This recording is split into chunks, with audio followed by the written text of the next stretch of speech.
یہاں پہ رسول اللہ صلی اللہ علیہ وسلم بڑی کثرت سے سبحان اللہ و بحمدہ استغفر اللہ و اتوب الیہ پڑھنا شروع ہو گئے. سبحان اللہ و بحمدہ استغفر اللہ و اتوب الیہ، سبحان اللہ و بحمدہ، یعنی چلتے پھرتے ہر وقت زبان کے اوپر یہ جملے ہیں. امی عائشہ نے پوچھ لیا اے اللہ کے رسول یہ کیا ہے؟ پہلے اس کثرت سے نہیں تھا ہوتا. مراد یہ نہیں کہ پہلے رسول اللہ ذکر نہیں تھے کیا کرتے یا اللہ کی تسبیح یا حمد نہیں تھے بیان کیا کرتے. تو رسول اللہ صلی اللہ علیہ وسلم نے کہا اے عائشہ اللہ نے مجھ سے ایک وعدہ کیا تھا، اللہ نے، اور اللہ نے کہا تھا تمہاری امت میں جب ایک نشانی ظاہر ہو جائے تو تم نے کثرت سے تسبیح بھی پڑھنی ہے، حمد بھی بیان کرنی ہے، استغفر اللہ بھی کہنا ہے اور توبہ بھی کرنی ہے. اور وہ نشانی اللہ رب العزت نے غیر قرآن وحی کر کے جیسے بھی رسول اللہ تک پہنچائی وہ الگ بات ہے، لیکن اس وحی کا ایک حصہ قرآن پاک میں بھی نازل فرمایا. اذا جاء نصر اللہ والفتح ورأیت الناس يدخلون فی دین اللہ افواجا فسبح بحمد ربک واستغفر انہ کان توابا.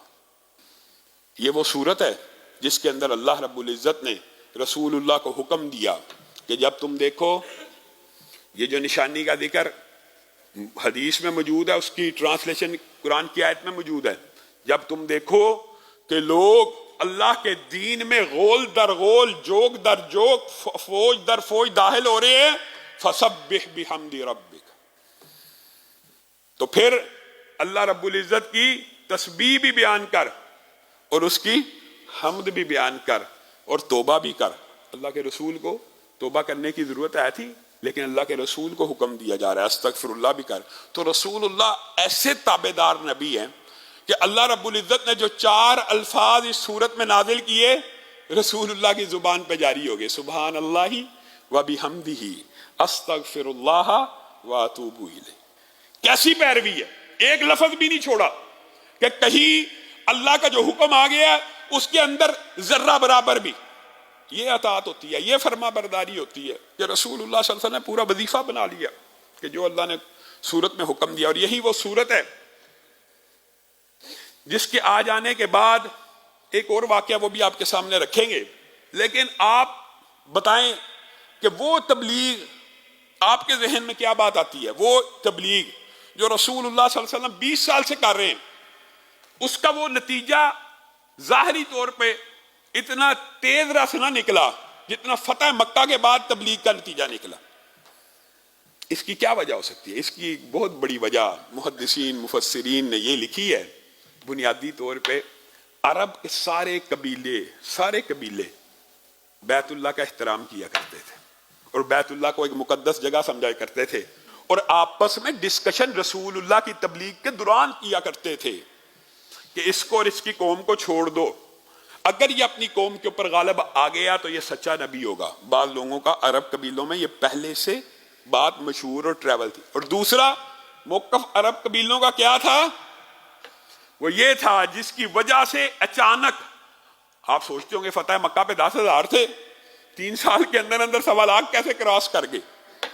اس کی بہت بڑی وجہ یہ تھی. دوسرا جو عربوں کے اندر عقیدہ پایا جاتا وہ یہ تھا، یہ وہ عظیم گھر ہے، یہ وہ بیت اللہ ہے، یہ اللہ کا اتنا بلند مرتبہ گھر ہے کہ اصحاب فیل نے اگر حملہ کرنے کی کوشش کی تو اللہ نے آسمان سے ابابیلوں کو نازل کیا، اور یہ ان کی آنکھوں دیکھا واقعہ، یعنی ان کے آباء و اجداد نے اپنی آنکھوں سے دیکھا ہوا تھا اور بچوں کو بتلایا ہوا تھا کہ آسمان سے پتھر برسے اور وہ ہاتھیوں کا لشکر تباہ و برباد ہو گیا. یہ اتنی عظمت کا گھر ہے. جب عرب میں یہ بات پھیلی کہ اس گھر کے اوپر رسول اللہ صلی اللہ علیہ وسلم نے لشکر کشی کر کے جنگ کر کے فتح حاصل کی ہے اور اپنے غلام کو اس کی چھت کے اوپر کھڑے ہو کے اذانیں دلوائی ہیں، تو پورے عرب نے اسلام کو قبول کرنے کا ارادہ کر لیا کہ اس گھر کو اللہ تعالیٰ تنہا نہیں چھوڑ سکتا. اس کی حفاظت تو اللہ نے تب کی تھی، گویا اگر اب نہیں کی تو یہ سچے نبی ہیں. تو یہ بات ٹریول ہوئی عرب میں بہت تیزی کے ساتھ کہ رسول اللہ نے بیت اللہ کے متولی بن گئے، رسول اللہ بیت اللہ کے اوپر آ چکے ہیں. تو یہ بات ایک بہت بڑی انقلابی قدم، یہ بات بھی ثابت ہوئی